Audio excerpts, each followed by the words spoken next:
Yo, yo, yo, welcome back to another episode of TA with MK. My name is McKay, and in today's episode, or today's segment, we are going to discuss my personal plan and strategy as it relates to accumulating Bitcoin and altcoins over the coming months and even years. Now, one of the first things I want to put out as a disclaimer before we dive into the content is this is my own personal plan and strategy. It fits my own risk tolerance, and just like I tell everyone, you never want to risk or invest more than you can afford to lose. You always want to work under the assumption that you could lose everything. And if you're okay with that, then that means you have the right mindset, I guess, for crypto, because crypto is still a highly speculative asset, even though it has been around now for more than a decade, at least in the Bitcoin's case. Now, one of the other things I want to present just as an idea in this video, and this is something that I live by at least as it relates to, making my plan or strategy, is just assume no matter what, you're going to be wrong. And what I mean by that is everyone has levels that they're eyeing, right? And the important thing is to have a plan to DCA, or dollar cost average, and never go all in at one price. You never want to make the assumption that the price you're getting is the bottom. You also never want to make the assumption that the price is going to go lower either. At the end of the day, for example, everyone thinks 20K is going to hold. Well, I can tell you right now that if we reach 20K, the fear in the market's going to be very, very high, higher than it even is now. And there's going to be a lot of people that instead of buying at that, opportunity when it presents itself, they're going to click sell, right? And so everyone's going to expect 20K to hold, and if that day comes, most likely we're going lower and possibly even much, much lower. On the flip side of that, there's always the chance people are waiting around for 20K, and that day never comes, and they miss their opportunity. They have buy orders set at 20K, it's their one and only buy order, and they go to sleep like Van Winkle or whatever his name was. They wake up 4 years later, and they are like, wow, I could have been rich, but I'm not. So work under the assumption that no matter what, you're going to be wrong. However, if you have a plan and you stick to it, some of your orders won't get filled, some will, but at the end of the day, you'll have exposure, you'll have dollar cost averaged in, and if you're in this for the long term, you will be able to pat yourself on the back years from now and feel like, you did what you set out to do, and that's the important thing. So we're going to go ahead and dive into this content. If you guys are liking the content, do me a favor and remember to like and subscribe, and let's go. It's TA with MK. It's TA with MK. Now, we're going to start with the SPX just like we do on my daily videos, and this is the weekly chart. And the reason that we're starting with this is you can't have a plan as it relates to accumulating Bitcoin without acknowledging that it's highly correlated with traditional stocks. And I shouldn't even do the word highly, it just is almost 100% in a lot of cases correlated with traditional stocks. So you can't have a plan for Bitcoin without realizing that this is going to play a role as well. And what I mean by that is this: if this goes down further than people expect over the course of the recession that we're basically in right now, the rate hikes, as we try to get inflation under control, it's going to drag Bitcoin around like a rag doll. If it goes down, and loses key support levels, Bitcoin's going to lose key support levels. It's the biggest thing to keep in mind is that Bitcoin is going to go either direction, much more exaggerated than what the traditional stocks do. If traditional stocks go down 50%, which that's not going to happen most likely, but in the event that something like that did, you're going to see Bitcoin go down 80%. So just keep that in mind as we progress through this video. And the only reason that I bring it up is you look back here at the COVID crash, right, in 2020. Stocks dropped basically from here at about 3,400. Sorry, just the SPX anyway. The S&P 500 was at 3,400, and it dropped down about almost 35%, right? Well, it's no coincidence that it bounced right here, right? And the reason I say that is the SPX, which takes far more money to move, obviously, than something like Bitcoin or altcoins, and so it's not as easily manipulated. Don't twist my words, because it's definitely still manipulated, but not as easily, right? And it respects TA a little bit better than crypto does, right? So it's no coincidence that an area back here that was previously resistance, flipped to support, between basically 2015 through the end of middle of 2016, flipped it as support, right, the end of the year, and then trended higher. It's no coincidence that when this key level of support was lost, that the SPX bounced right at that level. And before we move on to the Bitcoin chart, I want to show you one other thing on this chart that's just of interest. Doesn't necessarily mean this will happen, but just something to kind of keep an eye on. So back here, during this, potential, resistance, you had this low right here, right?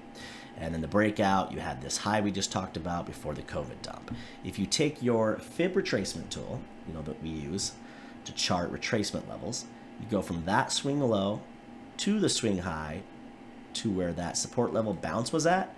It basically also happened at what's known as the golden ratio or the golden pocket, which is between the 0.618 and the 0.65. And that just means that from that top down to that, of that move from swing low to swing high, it lost around 65%, of its value, right? But that's a very common level in stocks and crypto for a bounce. So we take something like that, we back up just a little bit here, erase what we just did, grab that same tool, and we go, okay, well, what if something similar happens during this recession that we're basically a part of right now, right? We go from this swing low here, the bottom of the COVID crash, to that top. What is the golden ratio, or the golden pocket? Lo and behold, it is a key level of support. Just how this swing high or low to this high, this crashed and it bounced at this key level of support. If something similar were to happen, where would that put us? We're going to zoom in a second just to look at what percentage that would actually be. So we're over here on the SPX daily chart, and we're going to take note of two things. And the first is, if we put an Alt V right here at the all-time high, which happened at the end of the year, basically we'll just say January 4th right here. We'll go Alt V for a vertical line on our keyboard, right? Or on our chart. And we want to know what's the percentage that it's currently down from its all-time high, right? So we're going to use this little tool, and we're going to see, okay, right now it closed today just a bit ago at 39.41, and that would come up to be about 18.5% down right now from its all-time high. The second thing we want to take note of is what percentage from where we're at right now would it take to go down to this green level of support, or the golden ratio, as I just said in the last slide, 618 to the 0.65. And you're looking at roughly 20, we'll just round it to 25%. So take note of both of those. Now, I've also quickly done the math percentage for the Nasdaq 100 from its all-time high to its current price. It's dropped around 30%, and its price from right now down to what would be the 618 from this swing low to this swing high. And that would be this level back here, which would make sense. It would be confluence, that this was previously resistance, and if it were to dump that far, I'd imagine it could act as support, and that's around just over 20%. Now, if you took the time to write down all of those numbers and percentages that I gave you, congratulations, you're following along well, but you also wasted your time. That actually wasn't the point. It doesn't really matter to me what the percentages were. One big percentage I was going to point out was that just from the all-time high down to now for Bitcoin, it's dropped about 3 times, a little over 3 times as much as what the other ones have done. Just kind of showing you the volatility in Bitcoin, right? But the main thing I wanted to show you is that if both of those were to happen, again, like they did back in 2020, where they retraced back to the 618, right? If that were to happen again, on the Nasdaq and the SPX, well, what is the 618 for Bitcoin from its COVID low right now to its all-time high from last year? Well, the answer to that is right here with this fib retracement tool, and that would put you around 10,500 to around 11,500. Now, do I think we're going to drop to those prices? Personally, I do not. But it's just to show you before we move on what is possible, and you want to keep an open mind. Now, this is the Bitcoin weekly chart on Bitstamp, and it has a lot going on, most of which I'm not going to discuss in this video. It's just a chart that I made for a previous video where I was discussing the Bitcoin halving. We will discuss a little bit of these numbers on here, though, so pay attention. So the first thing I want to show you that's in confluence with just the last idea of the 618 retrace is that on our previous 2 tops, or blow-off tops, right, Bitcoin retraced from top to its bear market low. In the first case, around 85%, right? On the second case, in 2017, to the bear market low, you were sitting at around, 80+%. So if you were to take, we'll just say 80%, or even slightly higher. Now, you would think with a maturing asset, obviously, over time, the pumps are going to be less and the dumps are going to be less, and so on and so forth as the asset matures. However, under rare circumstances or black swan events, we have to remain open-minded. So if you go from the top over here at just over 67K, and you bring it all the way down to around 80%, what number does that put you at? It puts you between, 11 or 12K down to even as low as like 10K if it was on the extreme side of that. Sound familiar from the last slide? Oh, right. Now this is the part where I'm going to be a complete jackarse, and I'm going to pull like a TV show when you're on the edge of your seat, and I'm going to do a to be continued.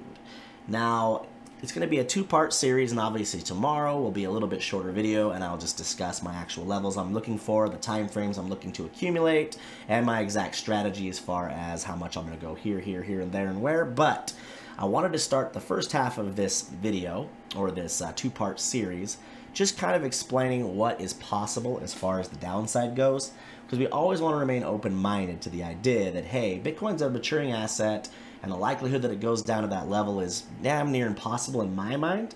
However, it's obviously something that could happen if things got ugly, or if we went into a longer recession than expected, and so on and so forth. So hopefully you guys are looking forward to part 2 of this tomorrow, where I'll actually give you my exact strategy. And if you guys are liking the content, please remember to like and subscribe, and we'll catch you tomorrow. It's